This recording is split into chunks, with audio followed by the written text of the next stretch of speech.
Good afternoon, GDC. Welcome back to the Audiokinetic Theater.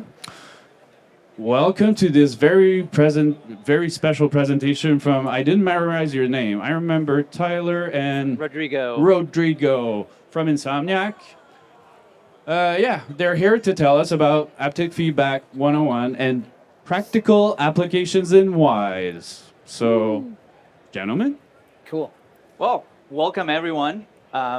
As you mentioned, we are here to present the Haptic Feedback 101 and practical applications in Wwise. This is a presentation mainly focused for game development, but also it can be taken for anyone that can or want to enhance their interactive experience using haptic feedback. Also, at the very end, we want you to take part of this, and we have some DualSenses here in your table, and you should come and try the haptics we have prepared just for this presentation.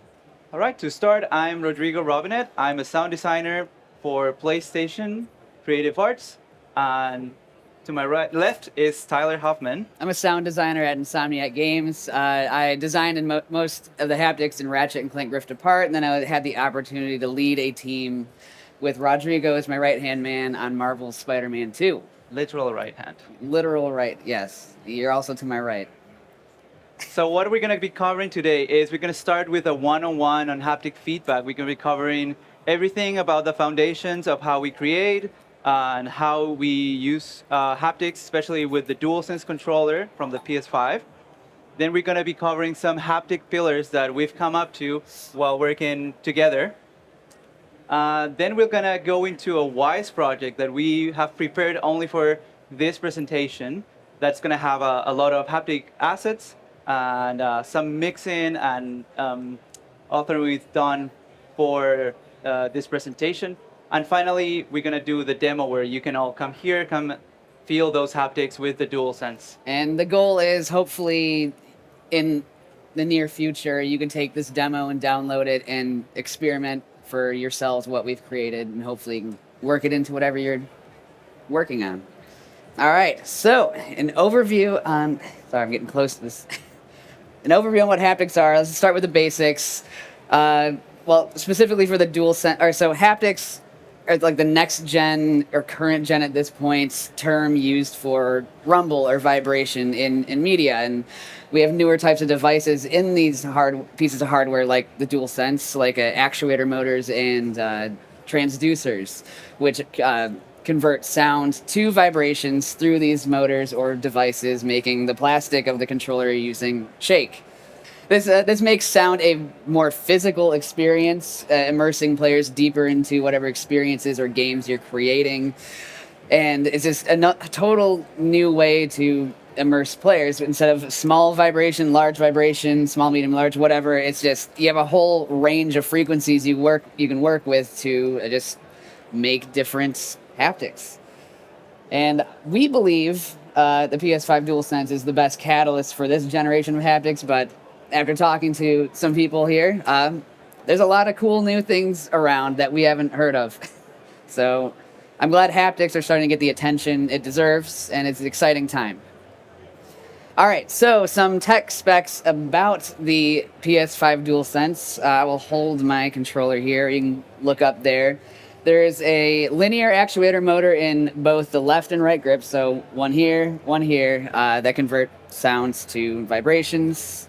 And the resonant frequency of the controller is 66 hertz with a tolerance of 6 hertz, so that 54 through 66 hertz range is where the controller shakes the most. It doesn't mean it's necessarily the best feeling, but it's what makes the controller, just respond the most. So, like the sweet spot is its resonant frequency. And looking at this screenshot of a popular equalizer, the spectrogram, we can see in this red kind of box, it's an impact haptic we created for something, and we're utilizing that resonant frequency in that like 60 through 80-ish range to, grab the player's attention with a high impact haptic. And moving on to the next image here, it's like we're holding two mini subwoofers in our hands. So this illustration kind of just says, hey, we can hear higher frequency sounds than we can feel, and we can feel lower frequency sounds better than higher frequency sounds through the controller. So we can use both Mac and PC to plug our controller into. Sorry, I said that backwards. It's a quadraphonic. It's recognized as a quadraphonic audio device. Channel 1 is the controller speaker. Channel 2 is the headphone jack, and 3 and 4 are for the rears are for the left motor and right motor in the DualSense. Okay. Yes, we have Rodrigo and I came up with 4 haptic pillars that helped us shape how we wanted Spider-Man a game to feel. Our games that we're working on. Steps you could follow process is just to think of how you should approach haptics or can. So the These first are kind of seen also as roles or kind of ethos of approaching haptics and in games especially. Cool. So our first one is character perspective, or just the type of immersion. How do you want the point of view of the player or person playing the game to experience haptics? Second is impactful moments, like what kind of rewarding content do you want to provide, like with finishers or cinematics or something you want to accentuate. The third pillar is creative opportunities.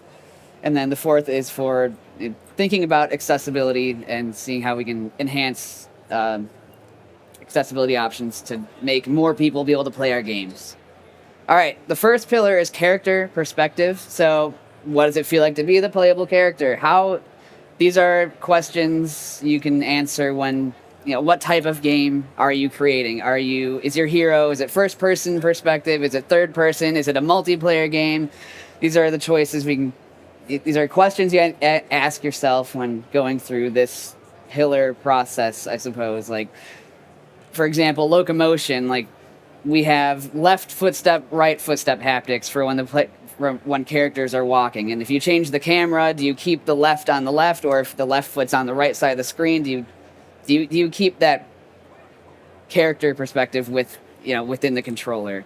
And then if you want to create environmental haptics, like if you're sitting next to a waterfall, do you want to hear that, or boulders passing by you? And then for the fourth bullet point, we have damage, weapons, and enemies. Like we want to feel bullets or arrows zooming past you on either side of the controller, or what type of damage do you want to feel? Do you just want some generic damage haptic, or is it going to be unique to each damage type? And then weapons are a big one, especially in Insomniac games. Do you want to design very bespoke and unique little movements and intricacies of each weapon, charge up, empty, ammo full, fire, all that? And anything else? I think that's mainly Okay. Yeah. Cool. All right, the next. I got it. Right. So next on the second pillar is all about the impactful moments. These are all about satisfaction. We're not, with this one, focusing too much, giving the player feedback. For example, if they're in danger or something imminent they have to be aware of. This is mainly the feel good, that oomph that the players can really enjoy when they're playing their games. So starting off with cinematic scenes, usually these in games are meant to inject a little bit of narrative and storytelling in the game. So usually the player doesn't have a lot of interaction with them. So this can feel like a bit of a gap between gameplay moments. So using haptics, it's really important that we can bridge a little bit these scenes so the player keeps engaged and immersed in the game. And we had a funny story because we were struggling or worrying, thinking, how can we make sure that the players keep their controllers on while the cinematics happen so they can feel the pretty haptics we've done for them. But then we realized that's because they're keeping their hands on their DualSenses because of their haptics. So the haptics were the ones that make the players keep their hands on their controller. So that was very cool to find out. Then we have other instances like finishing moves or combos that are more accentuated moments. There we want to give that extra punch. And then we have also impactful or exaggerated base abilities that follow the same structure. Finally, we have some sweet spot time responses where we want to give a little bit of feedback to the player so they know if they're rushing or drugging or they're actually on time. Then we have our third pillar, the creative opportunities. These are one of my favorite type of haptics to create because they really are some out-of-the-box moments where we like to use the haptics in a very special way. So, for example, in a transportation, we are assuming a very different perspective because you're no longer the main character. You are having like an extension of the character. And now, if you're, let's say, in a bicycle or in a horse, you're extending that POV, and now you're feeling the hooves of a horse or the tingling of a bicycle chain. So that is very special, and usually for realism, maybe in sound we might not be able to get away with putting so much emphasis, but with haptics, it's almost like you have a magnifying glass that lets you be able to be closer to these objects and transportations or any other actor. Then we came up with a term called a haptic vocabulary, and that's no other than created a palette of haptic responses that convey the same or similar feelings. This could be, for example, a material like metal. So every time we play or we interact with metal objects or maybe a shield, we have a similar response. So the player can connect with them and instantly identify them. So they're cohesive throughout the game. Then we have some non-audio driven haptics. These, instead of taking the support role for haptics, take a more protagonic role. And they can be some examples like heartbeats or tablet touches or even standing on an AC unit that, again, we wouldn't be able to get away with sound covering these at the intensity that haptics do, but it's so fun that with haptics we can perform this role. Then we have some detailed responses that might not be as explored as the lower end of the spectrum. So historically, we know rumble to be more tied to the lower end, punchy, big, rumbly content. But with this, we can, with a newly expanded frequency response, go a little bit above. So let's say around 400, 500, 600 hertz. That lets us have a very different sensation in the DualSense and have much more detail. So for example, we can feel a little ball in a spray paint can, rain, or even electricity. And finally, for diegetic music, we really like to convey this feeling of listening to a music track that could probably resonate in your chest. So we try to translate this experience in the DualSense by adding the same kind of effect, equalizing and processing the same music tracks that we have for audio, and then routing them through the DualSense to have a very similar sensation, and also spatialized, so you can feel them in all the range from the left to right side of the DualSense. Cool. And our fourth pillar, accessibility. Accessibility seems to be like can be a byproduct of just wanting to get full coverage of haptic content in your game. Like if you're covering everything from footsteps to getting hit by, getting damaged, and that's a good accessibility cue. You want to know when you're being hurt. But we can take that a step further and create specific haptics that maybe you only enable at certain times if a player enables them in the settings. For example, there's some settings where in our games at Insomniac, we have a few different settings for haptics. We have experiential, which is every haptic in the game you feel, and then functional is our accessibility setting, which gets rid of unneeded extra haptics like footsteps or environmental type haptics. And then we can also introduce functional only haptics that only happen or play in the functional setting, like for enemy attack tells, like when you're about to get hit by an attack. That could be a very in your face, maybe, I mean, it's a great haptic, very unique, but if you had that on in the experiential setting, it may feel like you are getting hurt or something different that might bring your attention away. But when you filter out all the other noise, I guess you could say, this is very important cue to tell someone that needs the assistance, like, hey, I need to dodge this attack or press this button to parry this attack. And then we have, there could be cooldown haptics for when an ability or something is ready to be used again.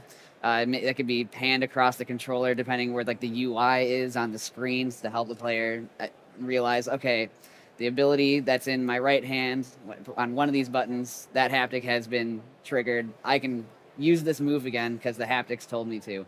And then a byproduct of just covering everything in the game is enemy blocks. You know, and that goes back to when we spoke about haptic vocabulary. Even if a enemy is blocking with like a wooden shield, if we have like a metallic ping haptic for when that enemy blocks, we know, oh, they just blocked. And maybe you could, if there are different materials for different shields or whatever that enemy blocks with, you could add a little sweetener in as well. Also, locating things in the open world, like collectibles or points of interest in like finding where to go next in a mission, are very, very helpful for accessibility and just everyone in general. Being able to, and the DualSense helps realize this to a whole nother level, being able to pan all across the controller. So wherever you feel that haptic is on the controller for if you're trying to locate something, you know which direction you need to go because that haptic is vibrating that side of the controller. And some studios do this very well, and Insomniac would like to try it. There's some accessibility setting where dialogue within the game is being routed to the controller so you can feel a certain character talking in the direction of which they are talking from. And do you have anything to add to that? Yeah, I just wanted to mention that I think this is mainly used in cinematics. So, for example, people that can be hard of hearing can see the characters speaking and see the subtitles, and then finally, by sensing and feeling the dialogue coming through this DualSense, that is also positioned again between the left and right, they can connect everything that they're receiving and then have a much more complete experience based on these accessible circumstances. So that is a really wonderful application of haptics. Okay, so now we're going to shift a little bit into the Wise project that we've prepared for this presentation. We've prepared a bunch of assets that we've divided in different foot groups like footsteps, impact, loops, and the rest of them. And all those are fired by all these events that you can see here. So we have going to take a look at a little bit more in detail in a second, but you can see all the type of content we have available. So we utilized Wise built-in synthesizers for this demo because we want everyone to be able to design and get started with making haptics and just having fun with it without being bottlenecked by a proprietary synthesizer that you'll never have access to. So what we did was we utilized Wise Synth 1, the tone generator, and the motion plugin to create different haptic responses that you will soon be able to feel for yourself. We'll explain each bit of these synthesizers and parameters for these plugins while we're going through an example in the demo. All right, this is a screenshot of how we wrangled and mixed our haptics. Within the project, there'll be a little section. This is the section of us utilizing Wise buses to sort our haptics into priority buckets. So you can see these buses here on the left picture, hap meaning haptics, hap priority 1, 2, 3, and then we have an exempt bus for like things like UI or something that we just want to bypass the ducking feature altogether, the priority system, what we call it. And on the right side here, we are looking at hap priority 1 audio bus or haptic bus, whatever you call it. It's an audio bus. In the auto ducking tab, and down below, we can see we have hap priority 2 and 3 listed there. We are ducking hap priority 2 by 25 dB and hap priority 3 by 96 dB. So what does this mean? If there is a example footstep haptic, that could be the lowest priority, and it probably is. Footsteps will probably always be your lowest priority for higher priority items. Those are being routed to hap priority 3, and if something is playing in hap priority 1, like the player is taking damage or some weapon is firing, that is ducking whatever is in hap priority 3, getting that out of the way so you're not mistakenly hearing or feeling something that you shouldn't be feeling at a certain time. I just want to add a little bit that compared to audio and audio mixing, with haptics, we have a bit of a limited amount of resources in terms of dynamic range and also frequency range. So we have to be super careful not to saturate the DualSense with a bunch of haptics. So we have to put a lot of work and a lot of decision into cleaning that up to only transmit the most important feedback to the player at once. Yeah, and I'm going to piggyback further off of that. Thank you for that. We have like 2 subwoofers in our hands, and sometimes if you overpower or send too much signal to the motors, sometimes they get seized up or just feel very weak and just not taking full advantage of the capabilities the DualSense has to offer. So keeping your mix clean, lower frequencies, and just, avoiding higher frequencies like over 1K just helps clean it up. Even though you can't really feel those frequencies after that certain range, that signal's still being sent and muddying up everything. So here we see all the food groups. You can see that we've made a bunch of different assets. Some of them we've liked to make a blend container, so we can pretty much house anything under them. We don't really use much of the blend editor. We just want to add a couple of layers here. Let me just extend this so you can see all the other layers, and that can easily house all your layers that you want to use using different sources. In this case, we use both tone generator. And yeah, we have a bunch of different assets here, like explosions that are more focused on the low end, some miscellaneous ones that are going to be the fun ones, the creative ones, and even some sweeteners that we can even repurpose to make other new haptics. Then if we go to the top, we have the priority system that Tyler was mentioning. This system, we can see that we're mainly using the auto docking feature where these priority 1 haptics, which are the most important, want to dock by 25 to be the priority 2 haptics, and then completely dock the priority 3 ones. And then if we go to the priority 2, this haptic content is going to completely remove the priority 3. Finally, we have the priority exempt that we don't want to affect at all the prioritized haptics, so they're not being ducked or ducking any haptics from that hierarchy. Now, should we get some controllers in people's hands? Sure, yeah. Yes, let's do that. Should we just start with the first 4 here? Or So yeah, we got a longish cable, I so can't walk in front of that. you can just pass it along or just stay with them, Cool. and you can feel. Would you like to Yeah. be my identifier here just in case nothing is working? All right, so I'm going to go over one of these haptics here that's in a blend container and just kind of tell you why I did this and then what we used. I like to design haptics using like a 3-part approach. While we were creating Ratchet and Clank, I asked there's a certain team that we worked with that gave me really good feedback of, they said my haptics were good, but like, hey, try using 3 separate parts, like a beginning, middle, and end. And then I took that further and just embodied that to just about every haptic I create. So we have, for our people holding our controllers, this I've named Hap Miscellaneous Level Up 01. So let me know if nothing is playing, but for the rest of you can visualize it in this the meter here. Which is his left and right. So I'm assuming you all felt that, correct? Okay, cool. So I like to start with a transient to grab the player's attention, and you can see we used Wise's tone generator here at the exact resonant frequency of the controller to make it, grabbing the player's attention. Does that feel okay? Is it quiet? Is it good? It's happening. Cool. It's happening. Very cool. And we're using 2D haptics, so it's nothing spatialized. It's just in your hands. We don't have a level to really work with that to show you spatialize the haptics anyway.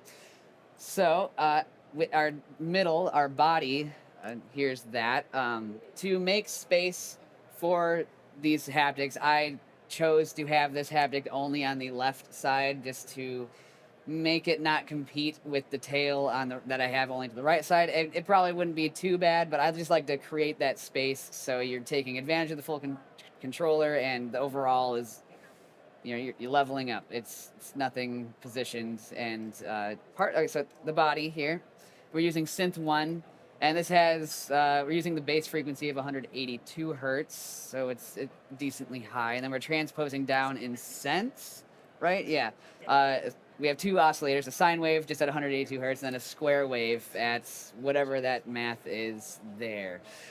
So there's sort of a, is that the, how's that feel real Yeah, quick? that's good. Feels. Okay, cool. there's sort of like a dissonance to it, between the two frequencies that are playing. So there's kind of a built-in kind of grittiness to it that because the two waves are kind of fighting with each other there, and I like that response to it. And then you can see here in Synth 1, there's not a like duration input. So like, how do you make the length of the haptic the length you want your haptic to be? So we're utilizing RTPCs here on the makeup gain or the voice volume on the, oh, come on, where are you? Is it it's hiding. It's right there. It's hiding. There it is. So we're just simply maybe not creating an envelope of some sorts. We're just, at least in this haptic, usually you can shape it with like an ADSR or this time RTPC and, make it look like the envelope of the haptic volume. But I'm just fading it up from 0 over the course of 1 second and then stopping it after 1 second. So that's how we're getting the length of that haptic. So let's go back to, so you can see it's panned to the hard left.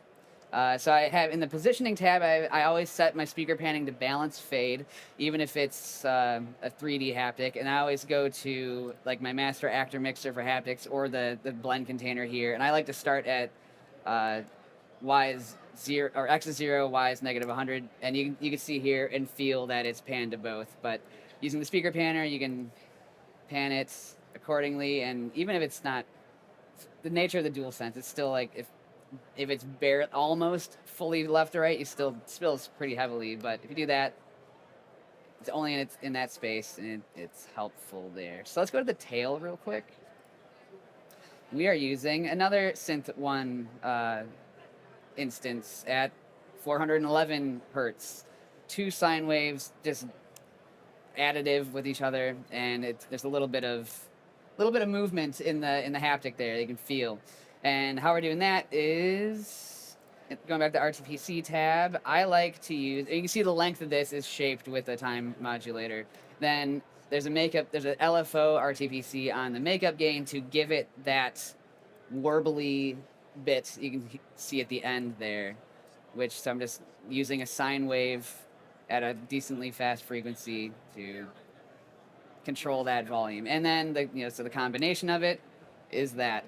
And that's like the 3-part approach to create a haptic that can keep up with the competition or be above the competition. That you take that idea to all your haptics, you'll do good. And you don't need to do 3 parts. It can be 2 parts, or you may create your haptic in Pro Tools or Reaper, and then all those parts are just in 1. Or you can have 5 parts in Wwise.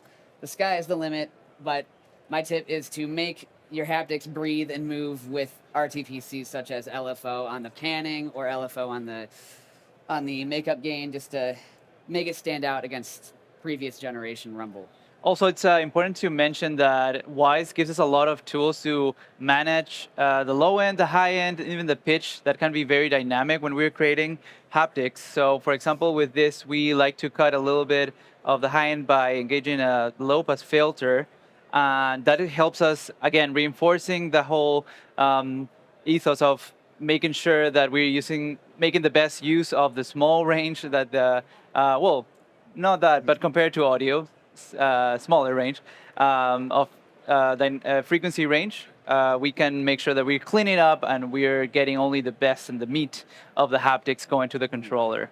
So that's really handy that we can be able to do that in Wwise directly. Should we just go through some of our other ones? Sure, let's play some of them. There's some fun loops that we've created, so you guys hold it with both hands. And this could simulate rain. We have a bunch of little haptics in a random container that are being panned different. And I like that. That's what I do when I design haptics. I put it in my head. Like, literally, I do that. So yeah, if you can pass it around, and maybe so everyone can have a feel of them. Yeah.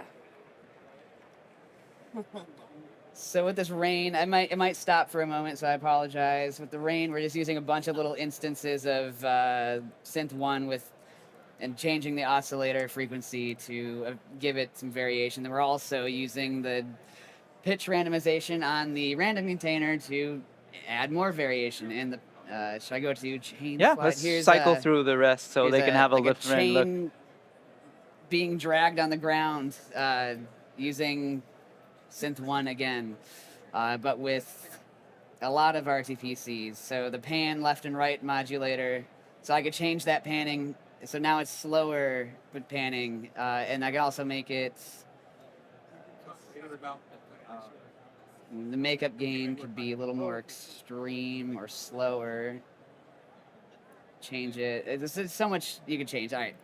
Insect wings. I don't know. Does that feel like you're flying insects? Yeah, like a little And bee. then motor idle, which you could change. You could use like an RPM RTPC to make it feel like you're driving a car. And then a portal loop or whatever you feel like this sounds like. Okay, well, thank you so much again. If you We wanna- really appreciate it. Yeah, if you want to come up and hold more things and feel things, any emotions you have, feeling